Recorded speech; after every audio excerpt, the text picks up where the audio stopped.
Everybody is having a beautiful day. I'm in my office. I just had an appointment with one of my clients. She's a beautiful soul. I love her so dearly. And I just was called to make a video. So I wanted to hop on here while I was putting my office back together and just kind of talk about a few things. So for me, what is coming up is there's a lot of things coming up actually, but the main thing right now that's coming up is kind of our abandonment wound. So anybody that is feels like they've been abandoned in their life. So for me, this hits very much as like my number one trauma wound that I have. I was adopted. So you can't really get more abandoned than that, is being adopted. Yeah, people will say, well, at least you were adopted. You have a family. Yeah, but before I was even here, I was being abandoned by my paternal and maternal mom and dad. So this wound for adopted children is something we live with for the rest of our life. We can release it as many times as we want, but it's still going to be there. It's still a mark on our heart because we literally were abandoned as tiny cells. As a fetus, they were already abandoning us. And so it is something that has been in us DNA deep. And anybody out there that is adopted, you know this, you understand this. And if you haven't figured this out yet, come see me because I can definitely help.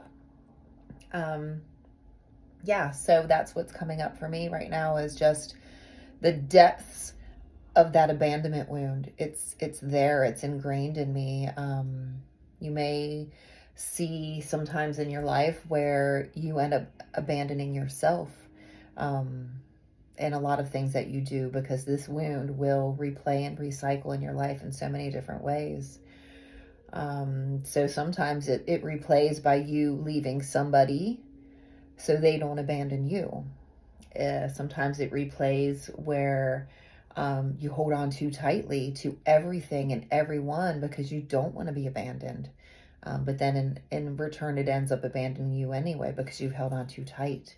So really in this life, one of the things that I can help you with and that I'm helping myself with is learning to not hold on too tight to anything in fear of being abandoned. Not abandoning myself by people pleasing so much that I literally lose myself because I don't want them to lose me. Sometimes it's just being able to be myself and know that I have myself finally. I am the ultimate holder of who I am. I'm the ultimate vessel that holds my soul. I am the ultimate person that now knows what's best for me. And I finally realized that I'm not going to abandon myself anymore. I'm not going to abandon the way I feel. I'm not going to abandon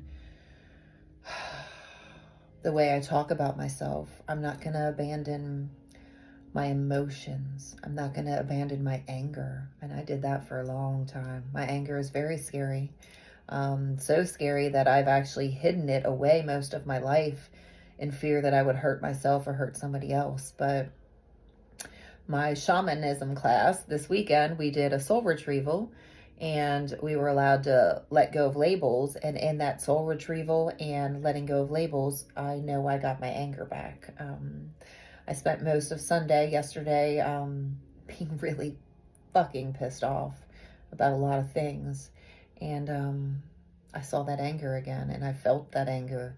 I felt that fire that I have and it's back.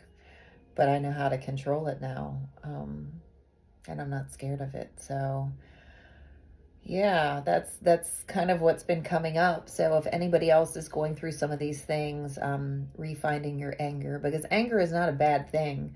Anger can be utilized for righteous justice.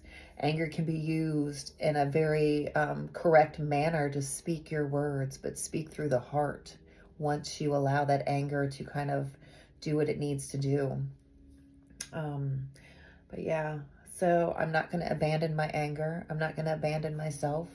I'm not going to abandon my emotions. I'm not going to abandon the words that I need to speak when I need to speak them. I'm going to use my voice and my honey badger. Apparently, I was gifted a honey badger when I got my soul fragment back this weekend, so that was really cool. If you know anything about honey badgers, they are playful, they are awesome, they love being in different groups, but they will take on the biggest fight that they can find to help themselves, and that's what I'm here for. I am here to take on what I need to take on so that I can walk in my journey and help myself and help my others. So everybody out there that is struggling or going through something, I love you. You've got this. We can keep going. Find your honey badger in your throat and allow her to speak.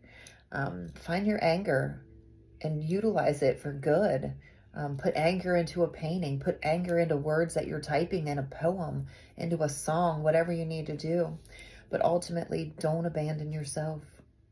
We're here this time to find all of our pieces, not to abandon anymore. So let's take all those abandonment wounds and put them together inside of our heart and really just hold it there and breathe with it. And know you are worthy to be here. You are peace. You are love. You are compassion. You are acceptance. And you are never going to abandon yourself again. I am that I am. I am that I am. I am that I am.